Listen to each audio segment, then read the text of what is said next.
Andrew Tursky, editor of Golf WRX here. We're at Liberty Hill at Edel headquarters with the man himself, David Edel.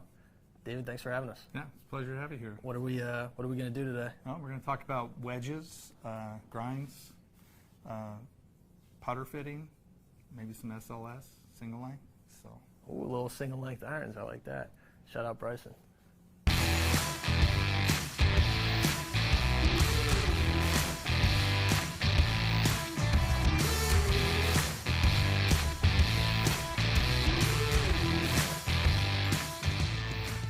So a person's wedge game is as much to do with the bounce as it does their body, right? So, so what we're trying to do is so set up to this is if you're going to hit a shot, put your hands together. Okay, put your hands together like that. Okay, and get in a golf posture. Would that be your wedge stance? Yeah. Okay. That's all right. So what I'm going to do is we're going to keep this straight, keep that quiet, and we're going to let the right arm fold. Okay. So we're just going to take. Okay. So what you are, and you'll see.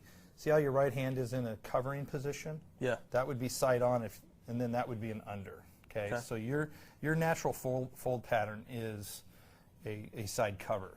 So that'll dictate a lot about the width of your grind, because your arm is going to be presenting in a downward fashion rather than, we see a lot of players that are doing really well right now, like the Jordan Spieth, Justin Thomas. Sergio's one, throwing them all into the under category. Yeah. John Rahm, Dustin Johnson, and you'll see that their arm, when they fold, they take it back, their arm folds under.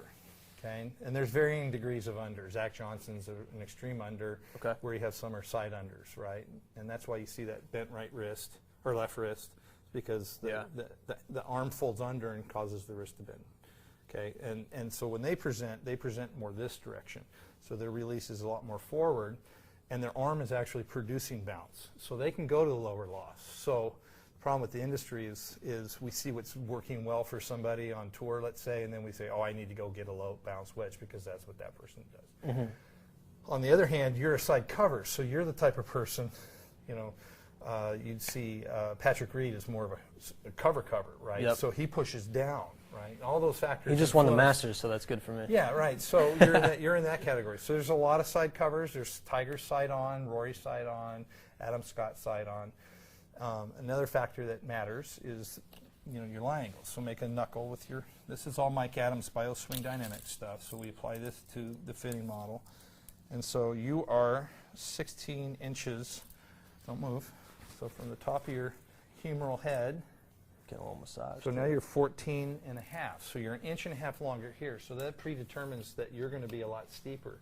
So when you say you're a handle raiser, right? It's all making sense now. Why are you handle raising? Because you maybe are starting off lower, but raising into a higher position, which matches your body lines. Is that why I hook everything? It could have something to do with it. It could have something to do with your, how strong your grip is. And I invented a little grip analyzer that allows us to determine whether your grip's too strong. And sometimes people come in here and they've got the wrong grip for their body type, and then in the fitting process kind of turns into a little bit of an intervention because they're banging them off the walls and they're not doing what we want them to do, right? And they're not doing what they want to do.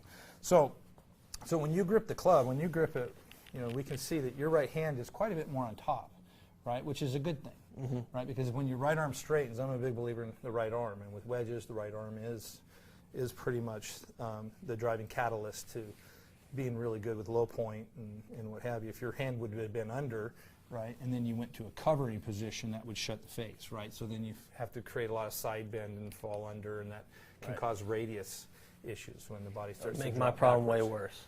So what bounce do you have in your wedge, since we don't have your wedges here with you? I have an 8th degree. 8 degrees. Or that's what they claim. So your bounce width is probably nowhere near. You probably have enough width, but you don't have enough angle. Okay, because a side cover or a cover is going to need quite a bit more bounce and width. Okay. Because they're pushing downward, so they need that angle to push the club back out, right? Where an under can have a lot more width, but they don't have a lot of angle because their right arm's producing it. And side on, kind of, if you see how the arms work with a side on, they work more in a V fashion, so you'll see more of a V grind in that type of a player. Where if you're a cover, you're going to see a wider width and a lot more angle, probably more in the digger grind kind of a scenario, or that, depending on your turf that you're playing. So if you're playing down on hard caliche or your firm Bermuda, you can get away with a little narrower grind. If you're in wet soils, then you're going to probably want a lot more width. So one of the things that we had an issue with was a lot of our fitters are indoors, right? So how does a fitter indoors or a person indoors fit themselves for a wedge when you don't have turf to deal with, okay? So I'm a big believer, you're going to do what you're going to do whether you're on turf or not. And we had to figure out a way that people could we could fit indoors and do an accurate job doing it, okay? Right. So really numbers don't lie. So if you hit a shot here, I don't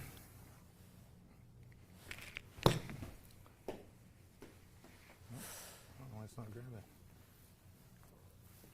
It's good at didn't capture. Sometimes it needs a few. There we go.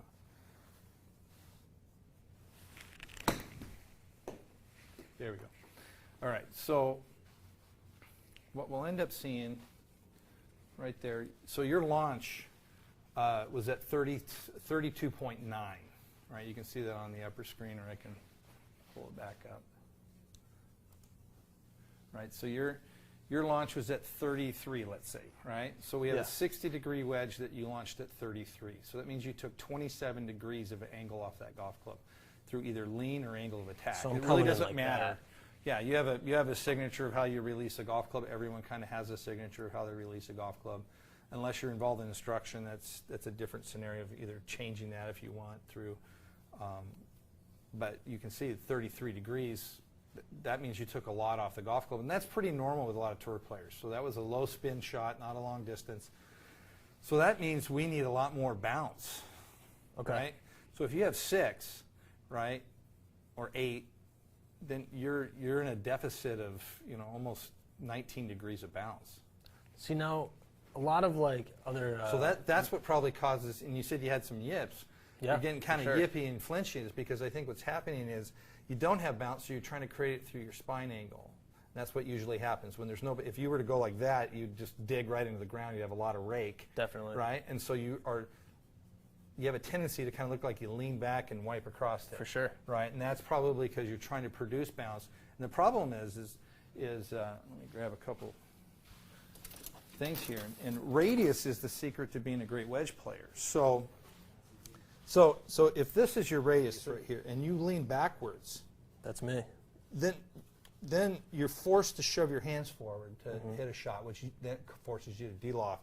And then you're like, man, I don't have enough loft, so then that's where the little flip at the bottom turns into the flip chunk. And then the flip or you blade worse. it because you're afraid to hit it. So I'm a strong believer, and most of my network of friends and Mike Adams and all these guys, is controlling the height of the right shoulder, because that allows the right arm to work effectively, especially if the bounce allows that to happen. So if you don't have enough bounce and you work more effectively, then you get diggy, right? So then you start doing that, and then you start changing your radius, and now you got a radius problem. So radius can change in the knees, can change in the arms, right? Can change in posture, or a combination of all that stuff. So what we're trying to do is give you permission to hit down on a golf shot without the ramifications of. So I would throw you probably into the digger grind right here. Now, what's different about this grind bounce combo? So imagine a business card, right? So if you take a business card and you say it's got a certain width, right? So if I take a business card and I bend it, right? Now I have the same surface area, but now I have that trail of that grind. So you'll see inside of that grind, it's got a lot more. It's got about 30 degrees of wall height in the back. So it allows, kind of like an ice cream scoop, it allows, how it peels the ice cream back out. That's kind of what's happening with the turf. You're able to, on a hard pan scenario, it's only 21, but if effectively it's like 26 or 7 degrees of bounce, effective bounce. So if you're wet, that'll help push. If you're in sand, that'll help push the sand out. Have you ever noticed wedges, how they always wear out in the middle? Because that's where a lot of this pressure is being put on the wedge, is on that. Mine always wears out right here. Right in the center. middle? Oh, you're just that good. Okay. So we'll back that out. Okay. So should I be changing anything about my technique, or just go I with would, what yes. I would. So I would. I need to do more. So set up to this, right? I would stack your head up a little more forward, right? Yeah. I'd widen your stance just a smidge, right? And so what you probably have done is you've narrowed your stance, because what does that make you? taller. You widen your stance, you're shorter. So I think you ultimately figured out if I get a little narrower, I can rotate pretty easy, which allows you to keep the forward motion going. And two, it makes you taller, so you're not as diggy. So if you do lean back, you're not as diggy as if you were here. Your radius changes as much. But I would definitely, with the way you fold, I would stack up a little bit more left. Right, get your head forward of what you want to do, and watch this. And is there anything I need to think about with my right shoulder at all? Well, I think if you get more forward, that allows you just to hit down on it, and the golf club is going to help you with that, with the width. Okay.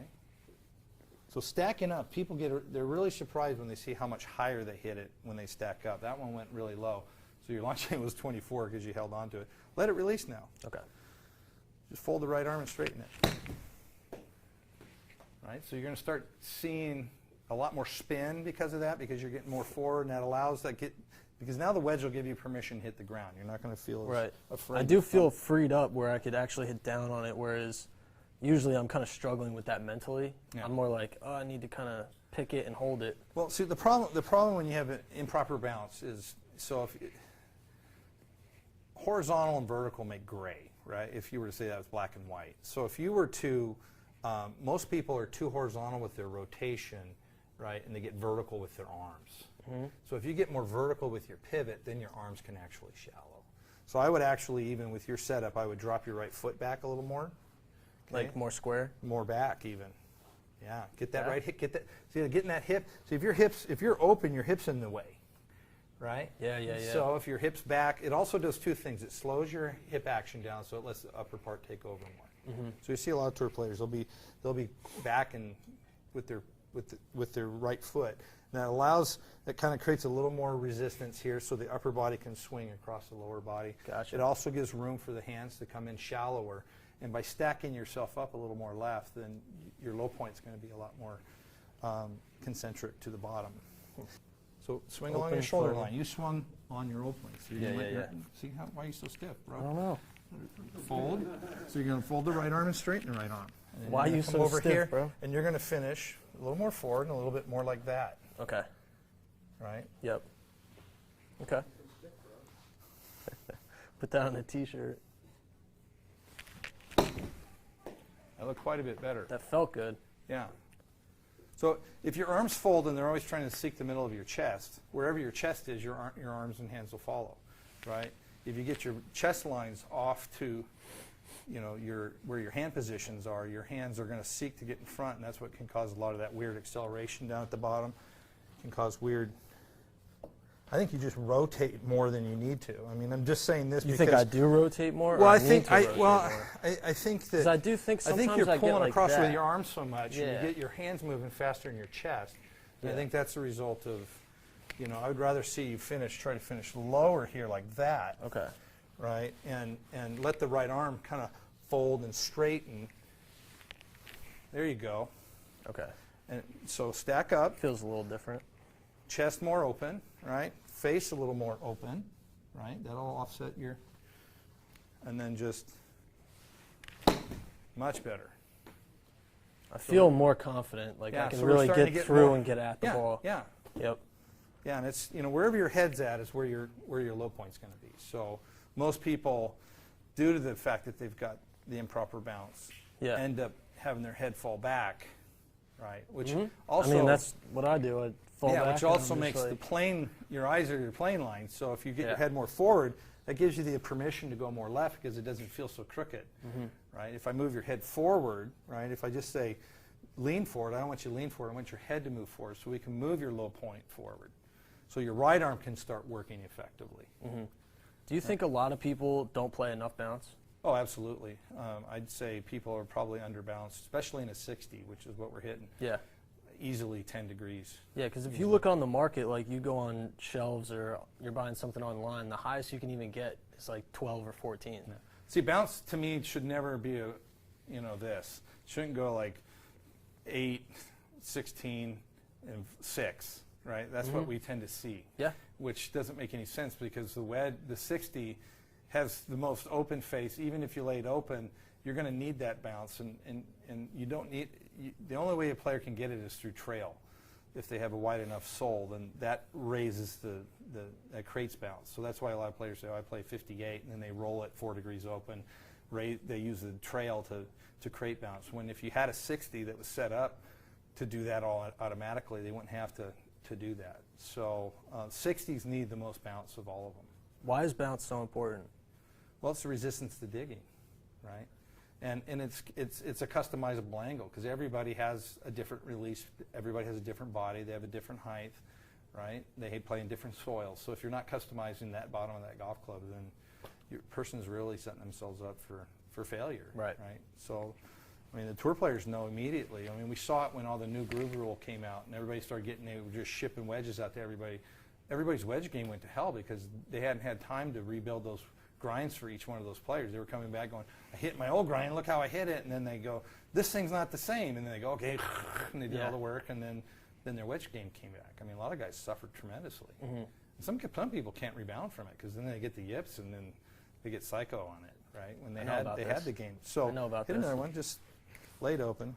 So beyond, in the normal fitting, what I would do is I would put you through, a gap analysis between your pitching wedge to the other wedges, but right now we're just kind of fitting. See there, your arms and hands move faster. Your right arm didn't work at all. Yeah, it just became a spinner. So covers are generally, inside covers are generally always going to be pushing downward. So they're going to have verticals, and the right arm allows the verticals to happen. So you're just kind of spinning, and that's why your right arm didn't produce low points. So if your brain knows that your right arm's going to be releasing downward, it's knowing its radius, right?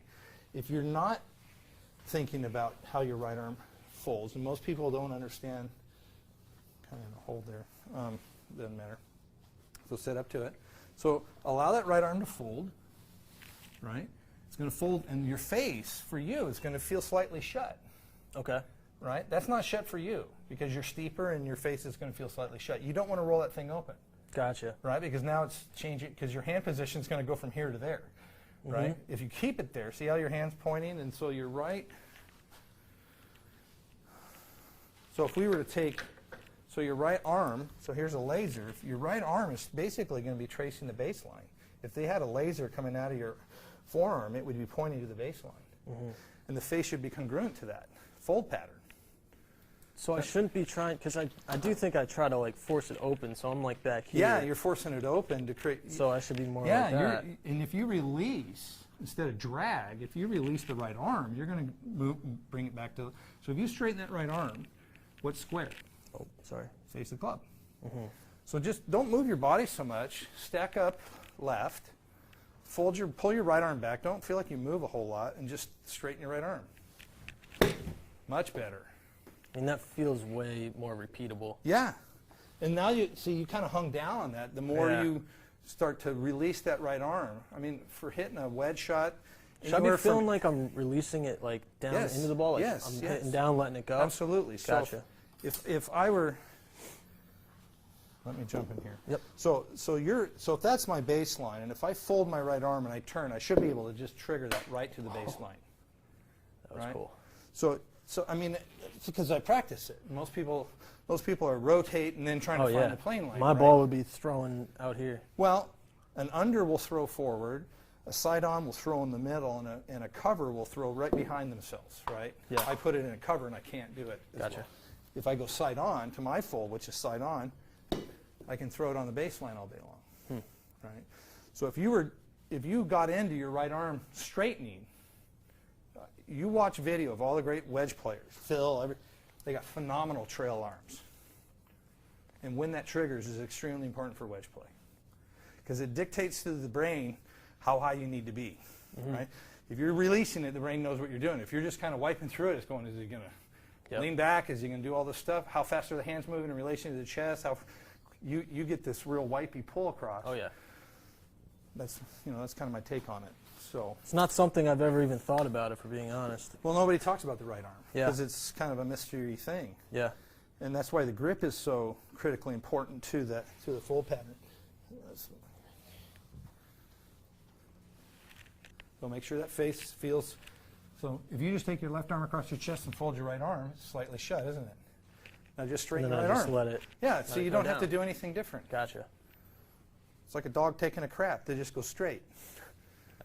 Okay? You don't want to turn sideways and crap on your fur. Right? You're a funny guy. Right? So, I mean, it's serious. goodness. So if you go here and you fold, your right arm is in a position where all it wants to do is just all I have to do is let it go. re-straighten. Right? Much better. Easy. Yeah. It's like paint by numbers golf. Right. And Just then fold it and let I'm it sure go. we'll start seeing your numbers improve up here too. So now that was at 30. So you're still a little trappy, you get a little hangy back, but I think with, just this idea, and you go out to, find a little quiet spot out there on the golf course, stack up, let your right arm fold, right? Straighten your right arm, right? Yep. Don't wipe across it so hard. Much better. That was a quality golf shot right there. Yeah. And you'll see spin numbers go up. Yeah. And you'll see, what you'll start to see is loft won't necessarily increase, but most tour players are hitting their wedges anywhere from 33 to 29 with a 60. Okay. They hit them, but because they stack up a lot more and they can pinch the ball, so they're hitting the ball in a downward hit. Yeah. That's how they hit those low, and they just go right, and they just spin. Where you probably hit a lot of trundlers where they're kind of in-betweeners. They just roll out. Where they're They trappy. roll out. Yeah, they roll out, and so this will really help you. I'll be like trying to hit that spinner, and then I'll nip it, but it'll just keep rolling. So if you want to hit it higher, for example, Yeah. set up to this. Now really open your chest. Move this way. More. Okay, roll the face way open. Okay. Mm-hmm. Swing along your chest line. Oh, yeah. There you go. Oh, yeah. Get in. Up here with that. Really pure. Right. So the setup. It felt good, You too. really, unless your bones don't work like the rest of the human race, then you pretty much, if you just fold and release correctly, Okay. you can't not. Your hands will always seek the front. Yeah. Right. Now, if you want to I hit mean, it a makes it lower really shot easy. with a wedge, now you play the ball back in your stance, way back there. Now you shut your shoulders, shut the face. Right. Now hit it. See how much more pinchy that felt? So easy. Yeah. So easy.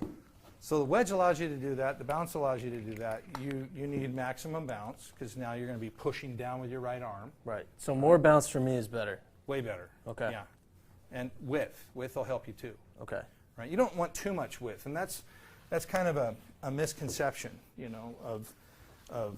So I've got here an old classics called a Leo Digel contestant model, right? And it's 18 degrees of bounce, but look at the width, right? So great out of the sand, great for a real covery player. Wouldn't be so great for a Zach Johnson type golfer or an under golfer, right? Which I'm not. So this is 22 degrees, but it doesn't have a wide width. So if you're taking that much lean and angle off the face, you don't need width for a square shot. Okay. Right? Because you're never going to use that width. Right? You need it all in the front end where it's going to actually help you in the interaction with the ground. Right? And then when you do lay it open, that the bounce carries with it. So you end up not having too much because we take the trail off. Mm-hmm. So that's more parallel to the face. So you can really use the trail if you really want to open it up and saw one underneath it. Grind should also be, to where you can play it low, like if you're going to hit it out of the deep rough and you're just going to hit a chopper, right? Or if you want to play it off the toe and hit a toe scud, right? Or you want to lay it back. So having 4 grinds is really important. One of the things that makes our wedges, I think, unique. Let me find another prop here. So most wedges, a lot of wedges will have 3 centers, okay? So we would agree that this is the center of the golf club, right? From width to toe, right? Mm-hmm. It's also the center of our groove pattern. And then if I flip it around, it's the center of our CG, right there in the middle of the golf club. And you're designing it that way specifically. So I'm designing right? it so all my 3 centers are in the same spot. Okay. Right, where you'll see a groove pattern over here. It's saying hit it here in the middle of the groove pattern. Mm-hmm. The head is over here, and you'll see 3 centers. And often the CGs are a lot closer to the heel. So that's why you'll see a lot of side spin deviation. I'll get some tour pros in here with their wedges, and they're hitting their wedges with like 3,000 RPMs of hook spin, and that's because of the CG. They're hitting it where they want to hit it, but the CG's inside of that, so the face rotates this way and it produces more side spin. and they'll hit mine and they'll go, wow, it went to 1200. It's because we don't have that, because the CG's in the middle of the golf club, the face doesn't twist. So how do you actually design that into the wedge? How do you move CG out? Well, you move it by shortening the hosel, which we did 8 years ago, and someone else decided to say that they should patent that. You do it by lower heels, less weight here, and you move the mass out here, and we have very thick blades, so we can maintain the CG farther out. So a lot of them were bigger soles, wider, and then they had real thin flangey stuff, and that just predetermined the CG to be more in the heel. So no one really talked about that stuff, but for 8 years, 9 years, that's all we've been talking about is having a wedge do that. Same thing with our irons. That was something we've been doing for years, matching CG to the irons. So the same thing with irons. We can take an iron and our irons have the same scenario bounce. I don't know why more people aren't involved in that, because the hard thing is we use a stainless steel forging. It's a machine forging, and what it allows us to do is peel the grind off for each individual. So if someone needs a lot more bounce, we can do that. If they need less bounce, we can do it. But we start off like this 6-iron has 11 degrees of bounce on it. For that very same reason, we would look at your launch angles and we would tailor that angle to your low point. Gotcha. And what would you do with my iron based on what you know? You're definitely going to be a more bouncy guy. Okay. Right. You're going to need more. You're going to need a lot more leading edge bounce, because you probably, if not, you might feel digging. You might feel like you have to pick it. A lot of people say, pick it, and they do it because they're afraid to hit the ground. Yeah. Right. So this is the most important angle on a golf club. It's the only one that interfaces with the ground. Right. So that you cannot be afraid to hit the ground. Right? You got to be able to thump it. Which I am at times. Yeah, and depending on how much you play and how you're feeling that day and all those things, that turf interaction, the quality of that turf interaction is going to give you the green light to hit a good shot. Gotcha. Does that make sense? Yeah. So, apart from the basic stuff that any good fitter would do, which was, then we could go in with our shaft profile and we could find out, I got 25 different shafts here and in different lengths, so we'd find out, what shaft worked the best for you. I'm a big proponent in the 60 and even the 56 going softer. I see a lot of people have X flexes and then they go X in their wedges. I don't think that should be. I mean, Trevino played a real soft wedge shaft, because you're hitting it at half speeds a lot of the time. You're hitting it at quarter speed, right? So you don't want it to feel like a board, right? And you don't want all that weight stuck in the shaft. You want it in the right spot of the golf club. So. Do you think the 60 should be heavier or lighter than the rest of the wedges? I know there's kind of two schools of thought to it. Because I look at the 60 kind of as a hybrid club. I don't use it much for a full swing club. I use it more. So head weight is what, are you talking overall weight or head weight? So that's kind of the scenario that you have to understand is. Swing weight, I guess. Swing weight, yeah. I mean, swing weights, I would say that can be heavier. It's not going to hurt you. Okay. Right? Because you're doing it at lower speed. You might want to feel that heavier feel in the head and having it just drop on the ball, let more mass do the work, have it in the right spot. Gotcha. With where it's at. So you don't want it too low, you don't want it too high in terms of the CG, where that's why we have a lot of meat in this area here, because they feel really solid right in the middle of that wedge. And that's where we want people to hit it. I mean, everything we're doing about the wedge is saying it's really good to hit it here. That's where it's fun. What's what's like a telltale sign that you either have too much bounce or too little bounce? That's a good question. Too much bounce could be a technique issue and not understanding how to alter the technique. But normally you'll feel it, you'll see it, you'll see that you're hitting the ground well behind. You'll see grass kind of moving before you even hit it. Yeah. So unders, a lot of people could be unders that could have too much width. Also too much bounce for side-ons. They don't need all that width. They need a lot of angle. So, like I said, it's customizable that way. And it depends how they play it. Do they lay it open and then do they get too much bounce? So, True. So a lot of people default to what works in the sand, right? I'm more afraid of the sand than hitting something, with more bounce around the green. Depends on your turf and rough profiles. But I think most people should have 3 grinds or 3 different wedges. 3 different 60s for different conditions? Yeah, I think so. Yeah, if I go north, I'm going to take a digger, even though I play a driver here in Texas. Now, what does that mean? What's a digger? Well, digger's got that notch in it. It's got more width. So a driver would be. And why is that good for the north? Because it's just so wet. Yeah. You know, I want to default to just hitting down on it and feeling like I've got total permission to just slog it through the mud. Yeah, right? We know about the wet in Michigan. Yeah, and so this is quite a bit narrower, and that's what I would use. And then if depending on if I was playing on really hard pan, I might even have a trapper grind, which has 18 degrees, and it's a little wider, but it's a little less angle. Right, so these angles are different. But that's just me. I'm like a fisherman. I'm going to go to a stream with the different size rod that matches the stream I'm not going to go with a boat rod to a little small Catskill stream. You know? Right. And if I'm fishing bigger water, so I mean, wedges are the same thing. If your wedge game is that important to you, it would make sense to have three different, or at least 2 different wedges. Now, is that the same for bunkers too? I mean, you get the really soft white powdery where you just dig right through it, and then you get the firm. Yep. So, same thing. Just the same, like the same relative? Width can be, you know, when you get powdery sand, you're going to probably want a little wider, flangier grind because you're going to need that. That sand is so less resistant to the impact. It just kind of explodes, and then you go, wow. Yeah. You know, if I go to pebble and I'm hitting out of that pebble sand, or I go in a quartzy white sand that's got real heavy, I'm going to want probably a little different grind in that. Yep. Or wet, if you're always playing wet bunkers versus dry bunkers, and all that stuff matters. So do your homework. Know what course you're going to, and know what wedge grind you need for that course. Yeah. And find a good wedge instructor.